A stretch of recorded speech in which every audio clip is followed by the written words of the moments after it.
วันนี้ครูม่อนก็จะพาท่านผู้ชมมาศึกษาเพิ่มเติมและเรียนรู้เกี่ยวกับการปรับปรุงแก้ไขเกี่ยวกับดินก้นสระหรือดินเหนียวที่เป็นดินละเอียดเป็นดินตะกอนที่เกิดจากการขุดสระนะครับอันนี้คือลักษณะของต้นทุเรียนที่ครูม่อนได้ปลูกไว้1 ปีนะครับต้นเดิมนั้นก็สูงประมาณแค่60 เซนติเมตรนะครับหลังจากที่เราปลูกไปแล้วนะครับก็ได้ความสูงขนาดนี้เมื่อเทียบกับปกติตามเกณฑ์แล้ว1 ปีก็ควรจะสูง1 เมตรนะครับถ้ารวมจากของเดิมก็คือ165 เซนติเมตรพอดีแต่อันนี้ไม่ถึงก็แสดงว่ามันมีปัญหาบางอย่างที่เราจะต้องปรับปรุงแก้ไขนะครับอันดับแรกที่เราจะต้องเรียนรู้และให้ความสำคัญก็คือดินนั่นเองนะครับถ้าเราไม่รู้จักดินของตัวเราเองการแก้ไขปัญหาก็ยากลำบากดินตรงนี้เป็นดินก้นสระผมก็ได้มีการแก้ไขเบื้องต้นนะครับโดยการขุดหลุมกว้างเมตรยาวเมตรลึกเมตรเสร็จแล้วใส่อินทรีย์วัตถุที่พืชต้องการก็ได้แก่แกลบดิบแกลบดำขี้วัวและก็ใบไม้อย่างละ1 ถุงนะครับก็แสดงว่าวิธีการของเรานั้นก็ใช้ได้แต่ว่ายังจะต้องพัฒนาอีกต่อไปนั่นก็คือมันไม่ตายนะครับแต่มันก็ไม่โตแต่ทีนี้เมื่อมันผ่านปีที่1ไปแล้วเราจะแก้ไขอย่างไรให้มันโตไวโตเร็วและดีกว่านี้นะครับผมก็ได้นำบทเรียนนั้นมาปรับปรุงแก้ไขโดยการเพิ่มทรายลงไปในดินที่ปลูกนะครับก็คือวัสดุ4 อย่างนั้นแล้วก็เพิ่มทรายไปอีกเมื่อเพิ่มทรายไปอีก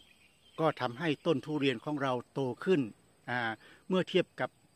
ต้นแรกขึ้นมาอีกนิดหน่อยแค่นั้นเองนะครับก็แสดงว่าสิ่งที่เราใส่ลงไปนั้นยังไม่เพียงพอมันยังขาดความพรุนการระบายน้ำก็ยังไม่ดีนะครับและอินทรีย์วัตถุก็อาจจะยังไม่ถึงนะครับวันนี้เราก็จะมาแก้ไข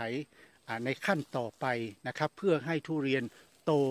ได้มาตรฐานตามที่เราต้องการก็คือ1 ปีควรจะสูง1 เมตรนะครับเพราะฉะนั้นการรู้มาตรฐานว่า1 ปีนั้นควรจะสูง1 เมตรนั้นก็จะทำให้เราสามารถที่จะเป็นเกณฑ์ประเมินว่าต้นทุเรียนที่เราปลูกนั้นมีการพัฒนาดีหรือด้อยอย่างไรนะครับเป็นสิ่งที่เราควรจะประเมินทุกๆ ปีเพราะฉะนั้นเราจะต้องหาวัตถุนะครับที่มันมีความแข็งความพรุนระบายน้ำได้ดีกว่านะครับสิ่งที่ผมคาดหวังจากการศึกษาก็คือเราจะต้องเพิ่มนะครับอินทรีย์วัตถุเหล่านี้ลงไปเพื่อให้เกิดความพรุนความร่วนซุยมีโพรงอากาศนะครับให้น้ำอากาศนะครับระบายดีนะครับสิ่งที่ผมจะทำนะครับและเพิ่มเติมจากการศึกษาค้นคว้านั่นก็คือเราก็จะเติมหินลงไปหินก่อสร้างที่เราจะใช้นี้ก็ใช้ประมาณ 1-2 ถังนะครับเสร็จแล้วอันดับที่2ก็คือดินนะครับดินแดงดินแดงที่ดินภูเขาพวกนี้นะครับเราก็จะใช้ 1-2 ถังเสร็จแล้วสิ่งที่ขาดไม่ได้ก็คือ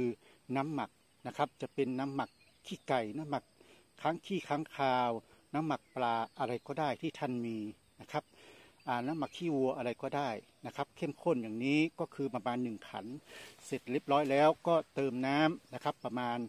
2 บัวละ10 ลิตรคือทรายนี้จะใช้1/4 กระสอบนะครับซึ่งผมก็ได้ปูไปเรียบร้อยแล้วในลักษณะนี้ใน1 ปีแรกเราอาจจะเติม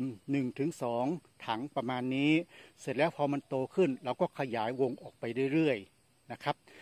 เพื่อให้สัมพันธ์กับการแผ่ของรากนั่นเองสิ่งที่เราจะต้องทำอันดับแรกก็คือ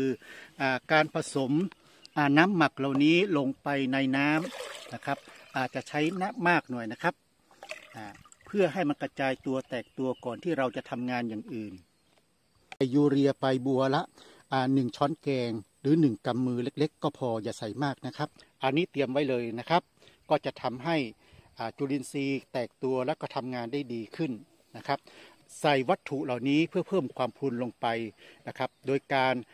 ถมทับเป็นชั้นๆนะครับแล้วจากนั้นก็ใช้จอบนะครับสับนะครับ เพื่อเพิ่มความร่วนซุยเราไม่ต้องขุดลึกมากเท่าไหร่นะครับเนื่องจากว่า ไม้ผลนั้นเป็นไม้ที่หากินบนผิวดินนะครับเราสับตรงบริเวณที่รากจะขยายออกไปนั่นก็คือเกินทรงพุ่มนั่นเองนะครับใส่อะไรก่อนใส่อะไรหลังก็ได้นะครับ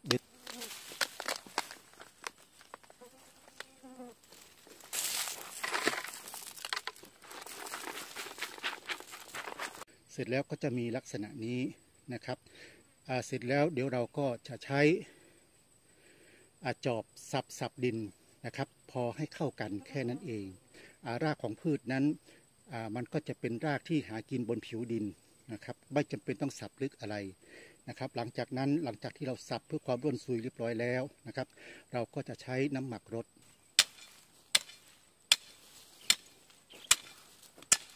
หลังจากที่เราสับวัตถุที่เราใส่ลงไปในดินแล้วเพื่อเพิ่มความร่วนซุยนะครับเราก็กลบดินบริเวณรอบโคนสูงขึ้นมานิดหน่อยจากนั้นก็ยังคงลักษณะก็คือบริเวณฐานของต้นทุเรียนนั้นก็ยังคงสูงกว่าระดับพื้นเหมือนเดิมแต่ฐานมันจะแผ่ออกไปนะครับเพื่อรองรับการแผ่กระจายของรากที่จะมีในอนาคตเพียงแค่นี้อินทรีย์วัตถุที่เพิ่มความร่วนซุยก็จะแทรกเข้าไปในดิน